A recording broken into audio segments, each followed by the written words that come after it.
Halo, selamat datang kembali di channel YouTube gue, Rio Fernando, dan hari ini gue pengen ngebahas salah satu video yang paling banyak di request di YouTube channel gue, yaitu adalah cara meningkatkan kekayaan kalian. Jadi gue nggak kasih judul gimana caranya untuk kaya, karena menurut gue definisi kekayaan setiap orang itu pasti berbeda-beda. Ya, ada yang bilang 1M udah kaya, ada yang bilang 100 juta udah kaya, ada yang bilang harus belasan, harus ada yang puluhan, ada yang ratusan, bahkan harus ada yang sampai 1T baru dibilang kaya.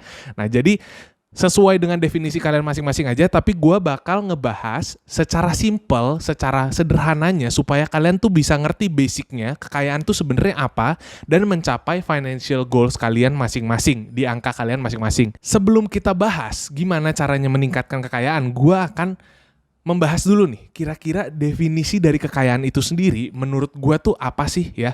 Jadi gue udah breakdown ke formula yang paling simple, paling sederhana, paling gampang untuk dimengerti ya, yaitu adalah kekayaan sama dengan pemasukan dikurangi pengeluaran. Sekali lagi ya, kekayaan sama dengan pemasukan dikurangi pengeluaran. Misalkan contoh ya, pemasukannya 1, pengeluarannya 1. Maka kekayaan kalian adalah 0. Ya. Jadi kalau misalkan kekayaan yang mau dinaikin, harus ada yang diubah. Entah pemasukannya atau pengeluarannya. Kita ambil contoh lagi. Pemasukannya kita ganti jadi 2. Pemasukan 2, pengeluaran 1. Kekayaan kalian sama dengan 1. Nah, ini nanti angkanya diubah sesuai dengan pemasukan kalian ya, dalam bentuk rupiah atau misalkan ada yang pemasukan USD ya, dikurangin dengan pengeluaran kalian masing-masing. Misalkan contoh dalam kehidupan nyata, pemasukan 4,5 juta, pengeluaran 3 juta, sama dengan kekayaannya 1,5 juta. Kira-kira simpelnya seperti itu. Nah, sekarang gue bakal ngejelasin step-stepnya gimana caranya kita bisa meningkatkan kekayaan tersebut. Dari tadi yang kita bahas, udah ada 2 variabel. Yang pertama pemasukan, yang kedua pengeluaran.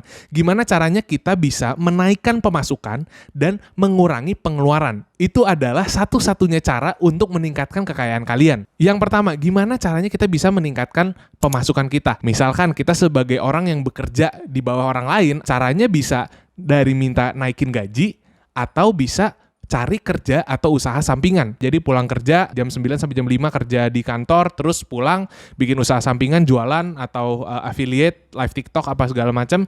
Atau kalian bisa juga ngonten ya, dapat AdSense, baru dari situ uangnya ditambahin jadi pemasukan. Atau kalau misalnya kalian pelaku usaha, kalian bisa naikin omset kalian. Mungkin dengan strategi digital marketing yang lebih oke ya, atau tingkatin kualitas produk atau lain sebagainya. Tapi sayangnya cara pertama ini tuh nggak praktis menurut gue. Cara pertama ini sebenarnya adalah cara yang lebih baik dibandingkan cara kedua, tapi menurut gue cara ini nggak praktis, nggak bisa langsung dipraktekkan saat itu juga ya. Bayangin kalau misalkan kalian kerja sama orang, kan nggak bisa langsung masuk ruangan bos habis itu langsung, "Pak, saya minta naik gaji," gitu ya kan, itu susah ya. Dan kalau misalkan kalian pelaku usaha juga nggak bisa dalam semalam tuh langsung naikin omset 2 kali lipat, 3 kali lipat, itu kan susah ya. Jadi menurut gue ini adalah cara yang kurang praktis sebenarnya, mesti dilakukan secara perlahan-lahan. Nah, oleh karena itu sebenarnya yang menurut gue lebih masuk akal adalah cara yang kedua, yaitu adalah mengurangi pengeluaran kalian. Gimana caranya? Yang pertama adalah seperti yang gue udah pernah bahas di video gue sebelumnya, yaitu cara mengelola keuangan kalian. Ya, kalian perlu ada budgeting dulu. Jadi kalian perlu track dulu expenses kalian perlu tahu kemana uang kalian pergi, habis itu bikin budgeting ya, habis itu kalian ketahui yang mana memang kebutuhan, yang mana adalah kemauan. Ya, kalian harus bisa bedakan antara dua ini, kebutuhan dan kemauan. Kebanyakan orang salahnya adalah, ya memang butuh makan, tapi butuh nggak sih makan di Sushi Tei? Memang butuh baju, tapi butuh nggak sih pakai Givenchy? Ya, jadi kesalahannya adalah tidak dapat membedakan kebutuhan dan kemauan. Memang butuh baju, butuh makan, butuh tempat tinggal, tapi tidak butuh barang-barang yang mahal ya. Jadi nggak butuh baju yang mahal, nggak butuh makanan yang mahal, nggak butuh tempat tinggal yang mahal. Oleh karena itu kalian bisa menghemat di kebutuhan dan kemauan tadi. Nah, kesalahan kebanyakan orang ya, yang umum banget terjadi, ini banyak banget gue lihat, adalah sudah berhasil mengontrol variabel pertama ya, naikin pemasukan, tapi variabel keduanya ikutan naik. Ya, sekali lagi, kalian harus ingat bahwa kekayaan itu adalah pemasukan dikurangi pengeluaran ya. Jadi kalau pemasukannya naik, ya, pengeluarannya naik juga, kekayaan kalian tuh nggak akan meningkat.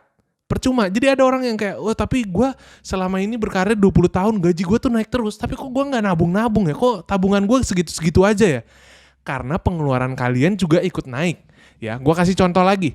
Pemasukannya tadinya dari 1, pengeluarannya 1, kekayaan 0, ya kan. Terus pemasukannya naik nih, tiba-tiba karirnya melejit ya, dia tiba-tiba hebat ya, expert ya kan, di hire banyak orang. Pemasukannya jadi 20. Tapi pengeluarannya ikutan jadi 20. Kekayaannya tetap 0. Jadi mau pemasukannya 20, pemasukannya 1, kalau pengeluaran ini tidak dikontrol, maka kekayaan kalian akan tetap terus 0 aja. So itu dia 2 variabel yang bisa kalian kontrol supaya kalian bisa meningkatkan kekayaan kalian secara signifikan dan cepat. Kalau misalkan kalian pengen tahu lebih lanjut, belajar lebih lanjut, ya jangan lupa cek video gue gimana caranya mengelola keuangan kalian seperti seorang bos besar. Itu dia untuk video kali ini. Thank you guys for watching and see you in the next video.